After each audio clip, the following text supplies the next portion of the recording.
Hello guys, welcome back to diamond learning. आज हमारा topic जो है वो हम करने वाले हैं एंटीजन एंड एंटीबॉडी के बारे में। तो सबसे पहले हम एंटीजन के बारे में पढ़ेंगे कि एंटीजन्स क्या होते हैं। ठीक है, तो एंटीजन्स वो होते हैं, ये कोई भी ऐसा एक सब्सटेंस हो सकता है, कोई भी ऐसा एक टॉक्सिक हो सकता है या कोई भी ऐसा पैथोजन हो सकता है जो हमारी बॉडी के अंदर एंटर करके हमको क्या करता है, डिजीज कॉज करता है। ठीक है, उसको हम लोग क्या बोलते हैं, एक एंटीजन बोलते हैं। ठीक है, तो एंटीजन क्या हो सकता है, it could be any foreign particle, any chemical और एनी सब्सटेंस, टॉक्सिन एटसेट्रा। कुछ भी हो सकता है जो हमारे बॉडी में जाकर हमें क्या करता है, डिजीज कॉज करता है, उसको हम लोग बोलते हैं एक एंटीजन। एंटीजन्स को हम लोग इम्यूनोजेंस भी बोलते हैं। ठीक है, इनको और क्या बोला जाता है, इम्यूनोजेंस बोला जाता है। तो एक इम्यूनोजन वो चीज़ है जो हमारी बॉडी में सेल्स के साथ में जाकर क्या करता है, रिएक्ट करता है। उनकी सेल मेम्ब्रेन है या उनके न्यूक्लियस है या उनके साइटोप्लाज्म के अंदर किसी भी सेल ऑर्गेनेलिस के साथ में कहीं पर कुछ भी जाकर अपना जो है रिएक्शन शो करता है, दैट इज अ एंटीजन। ठीक है, तो एंटीजन कोई भी अब सब्सटेंस है। ठीक है, तो वो क्या करेगा, जैसे कि हम लोग बात करते हैं कि कुछ लोगों को जो है डस्ट की एलर्जी होती है। ठीक है, डस्ट की एलर्जी है, इसके अलावा पॉलन्स जो हैं उसकी एलर्जी हो सकती है, किसी भी प्रकार का कोई केमिकल है उसकी एलर्जी हो सकती है। ठीक है, कई बार हम लोग कुछ मेडिसिन्स देखते हैं तो वो मेडिसिन्स का साइड इफ़ेक्ट हो जाता है, तो उनके कारण भी, किसी सॉल्ट के कारण भी जो है वो एलर्जी हो सकती है। ठीक है, तो ये सब जो हैं वो क्या होते हैं, एंटीजन्स होते हैं। और इन एंटीजन्स के खिलाफ हमारी बॉडी में बनती हैं एंटीबॉडीज। क्या बनती हैं, एंटीबॉडीज बनती हैं। तो एंटीबॉडीज या फिर इनको हम बोलते हैं इम्यूनोग्लोबिन्स, इम्यूनोग्लोबुलिन्स। ठीक है, तो ये एंटीबॉडीज हमारी बॉडी में एंटीजन्स के खिलाफ लड़ने के बनती हैं। तो एंटीजन्स जो होते हैं एक्चुअल में ये क्या होते हैं, ये जो है पॉलीसैकेराइड या पॉलीपेप्टाइड्स की चेन्स के होते हैं। तो इसका मतलब है कि प्रोटीन्स जो हैं वो भी खुद एंटीजन का काम कर सकती हैं। ठीक है, अब नॉर्मली एक एंटीजन जो है वो कुछ केमिकल सब्सटेंस के जैसा होता है, लेकिन अगर मान लो हमारी बॉडी में कोई पैथोजन एंटर करता है, ठीक है, अब पैथोजन जो होता है वो तो एक लिविंग ऑर्गेनिज्म हो सकता है, कोई भी माइक्रो जो है ऑर्गेनिज्म हो सकता है, चाहे वो एक बैक्टीरिया है, चाहे वो एक वायरस है, चाहे वो कोई फंजाई है। तो पैथोजन तो कोई भी हो सकता है, लेकिन पैथोजन एज ए एंटीजन कब काम करता है, क्यों करता है, क्योंकि हमारी बॉडी में अगर कोई पैथोजन हमें अटैक करता है तो पैथोजन की जो बॉडी होती है तो उसमें जो सेल्स होते हैं तो उनकी जो सेल मेम्ब्रेन होती है, तो उन सेल मेम्ब्रेन में क्या होती हैं, प्रोटीन्स प्रेजेंट होती हैं।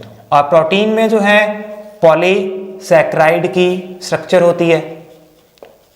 तो दैट इज वाई हमने कहा कि ये पॉलीसैकेराइड की, ठीक है, जो स्ट्रक्चर होती है तो वो भी क्या करती है, एज ए एंटीजन काम करती है। इसलिए पैथोजन भी एज एन एंटीजन फंक्शन कर सकता है, वर्क कर सकता है। तो इनके खिलाफ हमारी बॉडी में बनती है एंटीबॉडीज।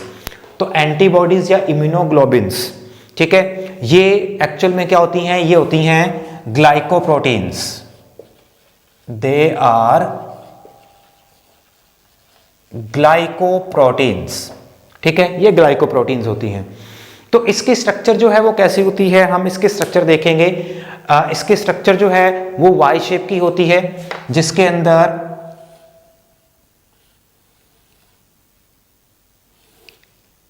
दो इसमें हमें क्या मिलती हैं, हैवी चेन्स देखने को मिलती हैं।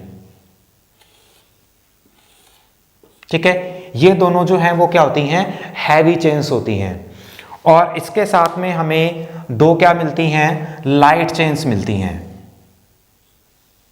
इस तरीके से यहां पर हमें क्या मिल जाएगी, लाइट चेन मिल जाएगी।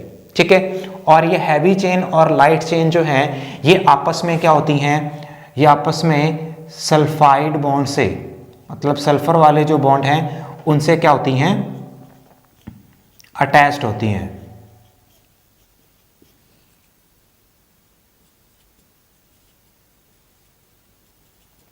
ठीक है, तो यहां पर ये हमारे पास में हो जाएगी इसकी कौन सी,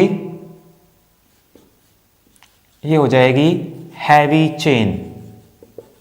ठीक है, और यहां पर हो जाएगी लाइट चेन। ओके, अभी देखो इसमें क्या होता है कि ये लाइट और हैवी चेन्स जो होती हैं तो इन दोनों में दो रीजन हमें आगे फर्दर मिलते हैं। ठीक है, दो रीजन फर्दर क्या मिलते हैं कि इसमें से एक रीजन जो होता है इन दोनों चेन्स का, ये वाला जो रीजन होता है, ये वाला रीजन इनका क्या होता है, कांस्टेंट रीजन होता है, कांस्टेंट रीजन। ठीक है, तो ये कांस्टेंट रीजन हो गया किसका, लाइट चेन का, constant region of light chain. और ये वाला हो जाएगा constant region of heavy chain. ठीक है, ये इसका क्या हो जाएगा, हैवी चेन का कांस्टेंट रीजन हो जाएगा ये वाला पोर्शन, इतना पोर्शन। और आगे वाला जो पोर्शन होता है इन दोनों चेन्स का, वो जो होता है वो क्या होता है, वो होता है वेरिएबल रीजन, वेरिएबल रीजन। ठीक है, तो ये लाइट चेन का वेरिएबल रीजन हो जाएगा और ये वाला जो हो जाएगा ये हो जाएगा हैवी चेन का वेरिएबल रीजन। तो इनके जो वेरिएबल रीजन होते हैं, ठीक है, इनके वेरिएबल रीजन पर एंटीजन्स बाइंड होते हैं। क्या होते हैं, एंटीजन्स बाइंड होते हैं। तो यहां पर जो है इस तरीके से इनकी शेप जो है वो बनी होती है और ये शेप यहां पर क्या रिप्रेजेंट करती है, ये रिप्रेजेंट करती है एंटीजन बाइंडिंग साइट। ठीक है, यहां पर आकर एंटीजन क्या करता है, खुद को बाइंड करता है। तो इसकी जो स्ट्रक्चर है, इसकी स्ट्रक्चर को हम लोग इस तरीके से रिप्रेजेंट करते हैं कि इसमें दो तो हैवी चेन है और दो लाइट चेन है, H2L2। इस तरीके से इसका रीजन लिखा जाता है, दो हैवी चेन्स हैं और दो लाइट चेन हैं।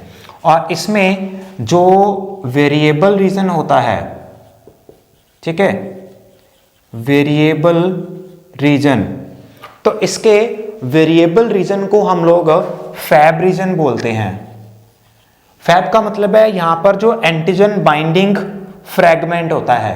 ठीक है, क्या होता है, antigen binding fragment.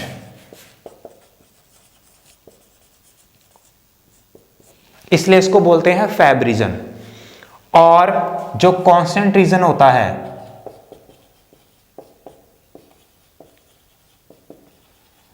Constant region को बोलते हैं FC। ठीक है, कांस्टेंट रीजन को क्या बोलते हैं, FC बोलते हैं। यहां पर इसकी जो C होती है, इसका मतलब क्या होता है, इसका मतलब होता है क्रिस्टलाइन फ्रैगमेंट। ठीक है, और इनके बीच में जो है सल्फाइड बॉन्ड्स प्रेजेंट होते हैं। तो ये है वाई शेप स्ट्रक्चर जो है एक एंटीबॉडी मॉलिक्यूल की। ये काफ़ी इंपॉर्टेंट है, बोर्ड के अंदर इसका क्वेश्चन जो है आपको लगभग हर साल पूछा जाता है। क्लियर है, चलो अब ये एंटीबॉडी की स्ट्रक्चर तो हमने यहाँ पर देख ली है। अब इसके बाद में हम लोग बात करेंगे एंटीबॉडी की टाइप्स की। तो इसका स्क्रीनशॉट जो है आप यहाँ पर इसका ले सकते हो और फिर हम आगे देखेंगे एंटीबॉडी की टाइप्स के बारे में। चलिए अब हम देखते हैं टाइप्स ऑफ एंटीबॉडीज। तो एंटीबॉडीज जो हैं वो 5 टाइप की मिलती हैं, IgA, IgD, IgE, IgG, और IgM। तो Ig का मतलब मैंने आपको बताया था, एंटीबॉडीज को हम लोग इम्यूनोग्लोबुलिन्स बोलते हैं, ठीक है। तो 5 टाइप हैं इसकी, IgA, D, E, G and M, ठीक है। तो इन 5 टाइप के हमें पढ़ना है। सबसे पहले अगर हम लोग IgA की बात करते हैं, तो IgA एंटीबॉडी जो होती है वो हमारी बॉडी की सारी बॉडी सिक्रीशंस में प्रेजेंट होती है, present in all body secretions including mother's milk and colostrum, ठीक है। मदर के मिल्क में भी प्रेजेंट होती है और कोलोस्ट्रम में भी प्रेजेंट होती है। कोलोस्ट्रम जो है वो आपने ह्यूमन रिप्रोडक्शन वाले चैप्टर के अंदर पढ़ा होगा। जो फर्स्ट मिल्क प्रोड्यूस होता है फीमेल में, लैक्टेशन जब स्टार्ट होती है आफ्टर प्रेगनेंसी, तो वो वाला मिल्क कहलाता है कोलोस्ट्रम, जो येलोइश कलर का होता है, ठीक है। तो उसके अंदर ये IgA एंटीबॉडी जो है वो भी प्रेजेंट होती है। तो हमारी बॉडी में जहाँ जहाँ पर भी सिक्रीशंस होती हैं किसी भी चीज़ की, तो उन सिक्रीशंस में ये एंटीबॉडी प्रेजेंट होती है, मौजूद होती है, ठीक है। तो ये जो है बिना एंटीजन एंटीबॉडी कम्प्लेक्स को रिकॉग्नाइज किए भी वर्क कर लेती है ये वाली एंटीबॉडी। मतलब इसको वर्क करने के लिए किसी एंटीजन की जरूरत नहीं है कि जब तक एंटीजन नहीं आएगा तो ही एंटीबॉडी इसके खिलाफ ये बनेगी, नहीं। तो ये without antigen antibody complex formation के भी काम कर लेती है, ठीक है। तो क्या लिखेंगे, works without antigen antibody complex. एक तो ये चीज़ है। दूसरा ये है कि ये वाली जो एंटीबॉडी होती है ये हमारी बॉडी में फर्स्ट लाइन ऑफ डिफेंस में काम आती है। Functions in